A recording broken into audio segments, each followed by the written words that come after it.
Bienvenue à toutes et à tous sur la chaîne YouTube Jean 832.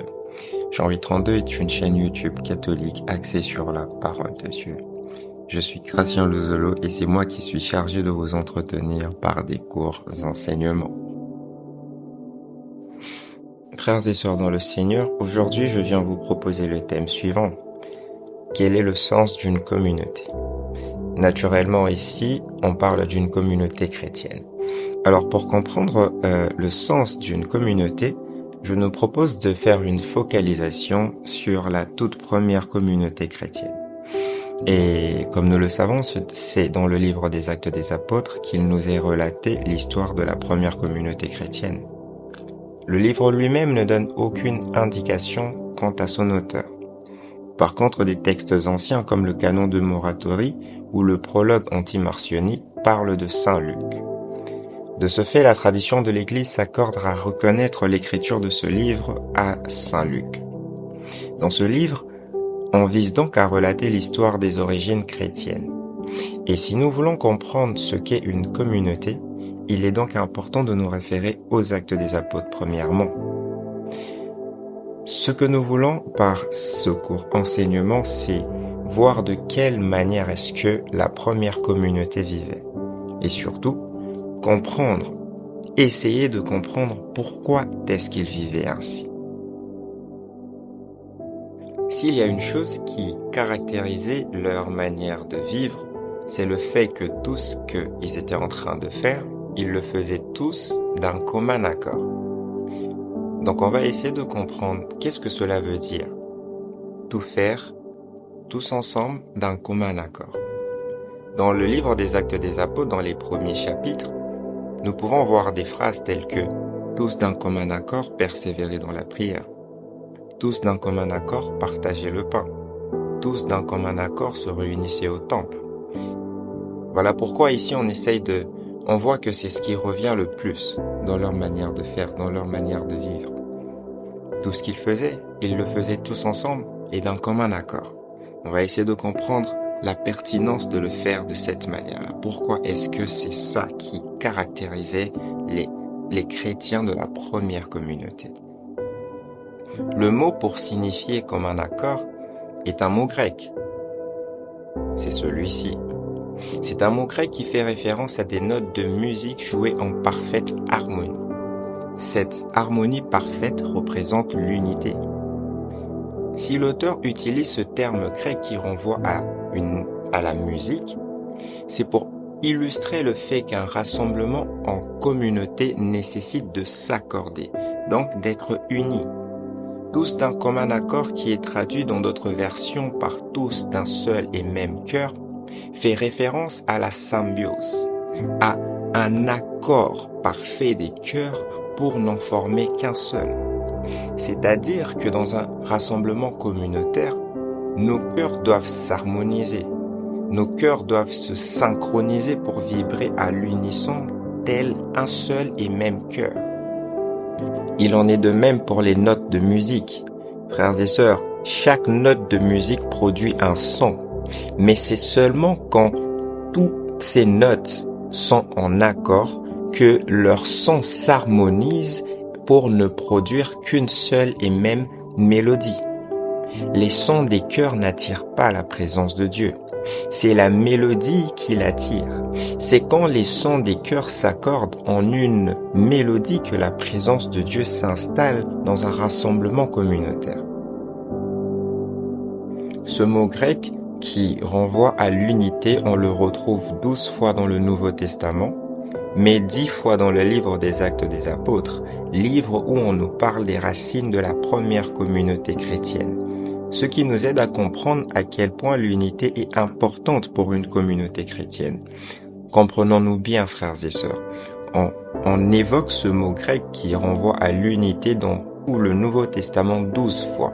Mais dans les 12 fois, il est évoqué 10 fois, rien que dans le livre des Actes des Apôtres, où on nous parle des racines de la première communauté chrétienne. Ce que je suis en train de vous expliquer, le Christ l'illustre dans Matthieu 18, le chapitre 19, où il est écrit Je vous dis encore que si deux d'entre vous s'accordent sur la terre pour demander quelque chose, elle leur sera accordée par mon Père qui est dans les cieux. C'est donc de cet accord dont Christ nous parle. Quand on se rassemble, on doit s'accorder, on doit s'harmoniser. Il faut harmoniser nos cœurs, nos pensées. Et c'est cela même le but d'un rassemblement communautaire. Voilà pourquoi Christ le dit, si deux d'entre vous, il dit deux pour faire référence au pluriel, parce que nous le savons, le pluriel commence à partir de deux. En fait, il veut dire si plusieurs d'entre vous s'accordent sur la terre pour demander quelque chose à mon Père, cette chose leur sera accordée. Et donc le fait d'être en accord quand on est à plusieurs devient une condition sine qua non au moment d'adresser une prière à Dieu. Et d'ailleurs, le mot communauté vient du latin communita qui signifie partage. Et donc on peut voir que dans l'étymologie latine du mot communauté lui-même, il y a le partage. Il signifie partage. Le partage est très capital parce qu'il crée l'unité. Quand on partage quelque chose avec quelqu'un, on est uni à cette personne par cette chose. Ce qui unissait les premiers chrétiens, ceux de la première communauté, c'est le fait qu'ils priaient tous d'un seul cœur. Donc, ils avaient en commun un seul et même cœur dans la prière. L'unité naît donc d'un partage. Pour être unis, nous devons avoir quelque chose en commun, quelque chose qui nous lie. Voilà pourquoi, pour unir l'Église, Christ partage ses membres à chacun. Ainsi, nous sommes unis en lui. En d'autres termes, par le fait de partager ses membres, Christ nous assujettit à un travail d'équipe. C'est un peu comme s'il disait « Je m'en vais, mais pour être sûr que vous resterez unis, je vais conditionner la marche de l'Église par la symbiose entre vous. » Nous pouvons lire dans 1 Corinthiens 12, 27, « Vous êtes le corps de Christ et vous êtes chacun un de ses membres. » En partageant ses membres, il conditionne l'avancée du corps qui est la communauté ou l'Église par l'accord commun de plusieurs individus. Si je suis la main et que la main porte certaines charges, j'ai besoin des jambes. J'ai besoin des jambes pour avancer parce que chacun apporte sa pierre à l'édifice.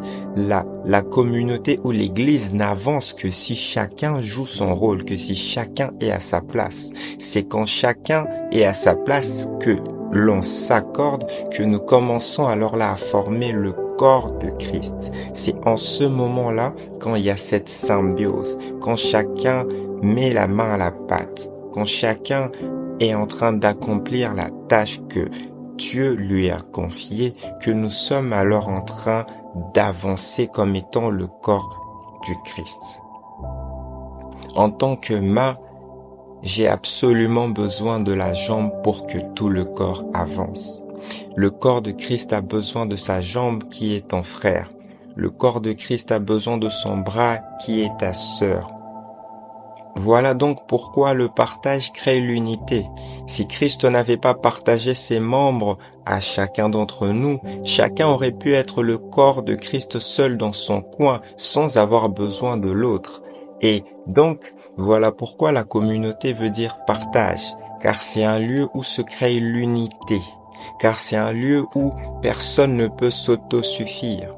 Et la communauté, c'est le lieu par excellence où les hommes apprennent à s'harmoniser, où les hommes apprennent à s'accorder, où les hommes apprennent à se supporter, à surmonter les clivages et à s'unir pour former qu'un seul et même corps pour la plus grande gloire de Dieu. Ainsi donc, frères et sœurs dans le Seigneur, après notre premier point qui était cette focalisation sur la première communauté chrétienne, on va passer au deuxième point qui est le suivant. Pourquoi Christ a-t-il conditionné la bonne marche de la communauté par l'unité? C'est simple. C'est parce qu'il sait que pour régner, le diable a besoin de diviser. Donc pour que le diable ne règne pas au milieu des hommes, ils doivent rester unis.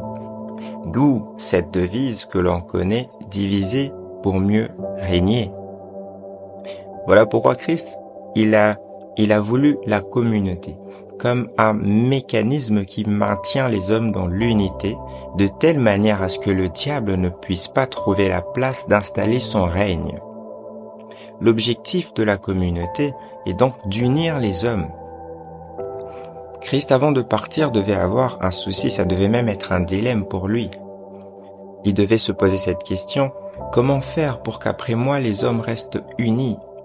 Et pour s'assurer que les hommes resteraient unis, il a donc développé ce mécanisme qui est la communauté, comme une arme destinée à lutter contre le règne du diable en garantissant l'unité entre les hommes.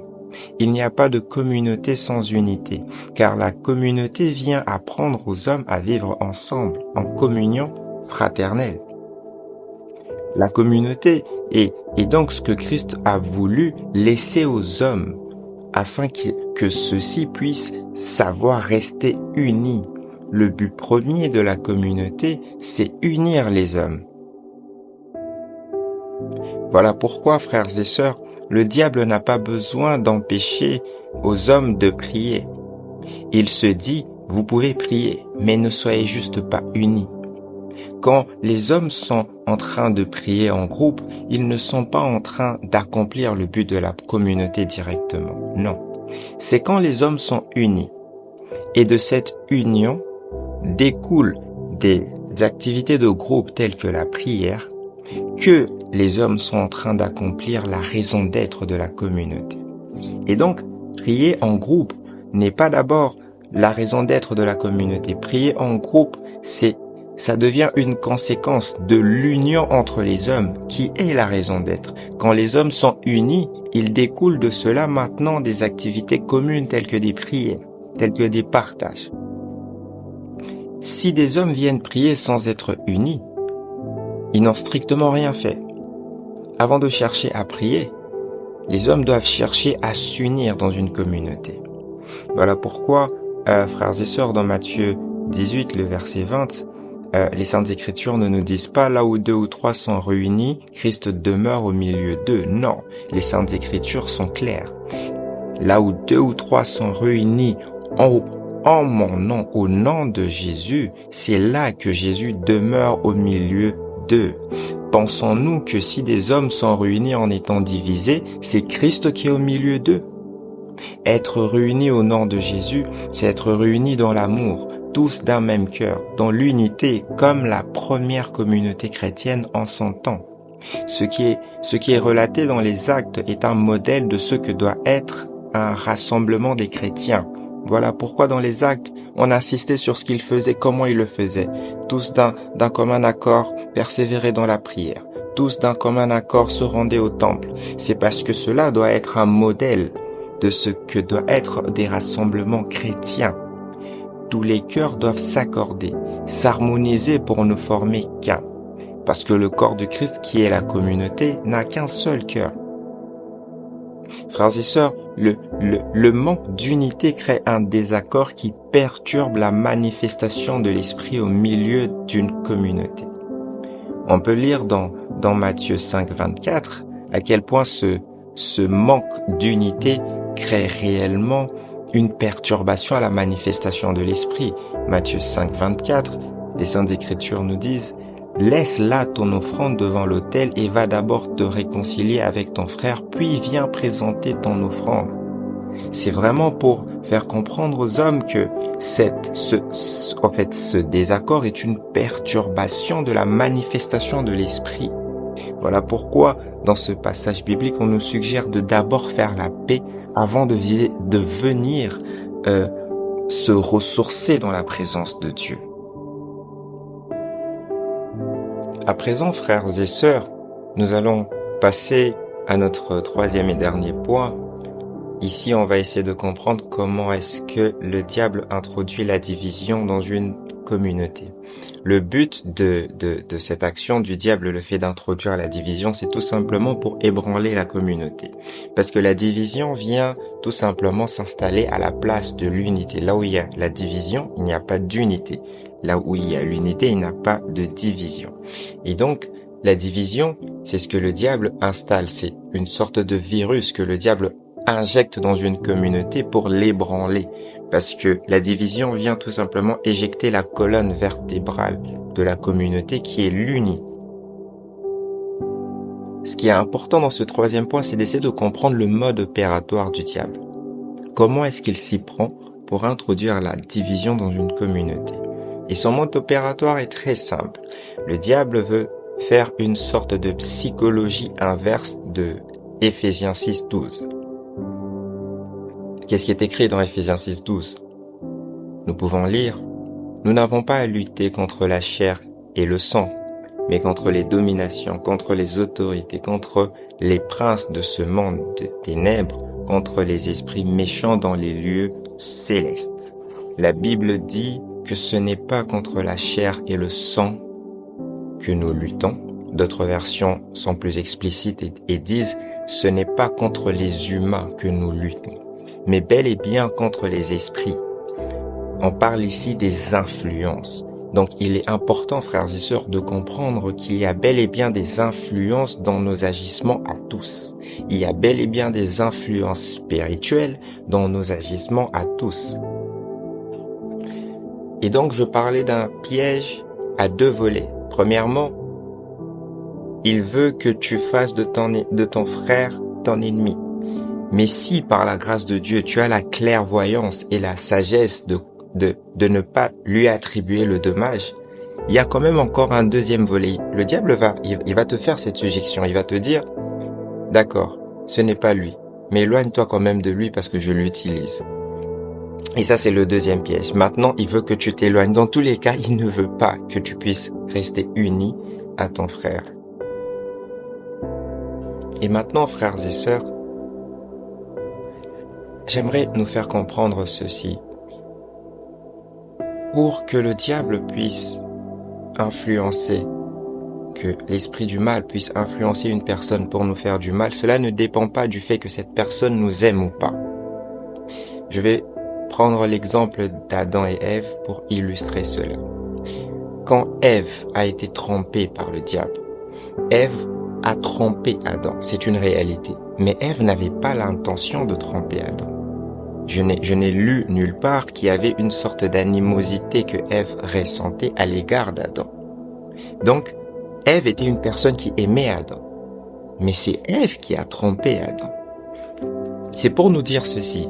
Ça ne sert pas toujours d'exclure, surtout dans une communauté, ceux qui nous font du mal. Parce que pour être l'instrument du diable, on n'a pas besoin, la condition n'est pas que cette personne doit te détester. Même quelqu'un qui ne te déteste pas, au contraire, même quelqu'un qui t'aime très fort, peut être un instrument du diable pendant un instant. Tout homme peut être influencé par l'Esprit de Dieu, tout comme par l'Esprit du mal. Et donc, si on doit exclure toute personne capable d'être influencée par l'Esprit du mal, on va exclure tout le monde. Et même nous-mêmes. Combien de fois est-ce que les personnes que nous aimons ne nous ont pas mis dans une colère noire? Est-ce que vous pensez que c'était poussé par l'Esprit de Dieu qui nous ont énervés? Tout ceci pour nous dire, frères et sœurs, que si Christ avait écarté Pierre après ce que Pierre avait fait, après avoir perçu l'esprit du diable en Pierre, aujourd'hui, il ne serait pas celui à qui Christ a laissé les clés. Si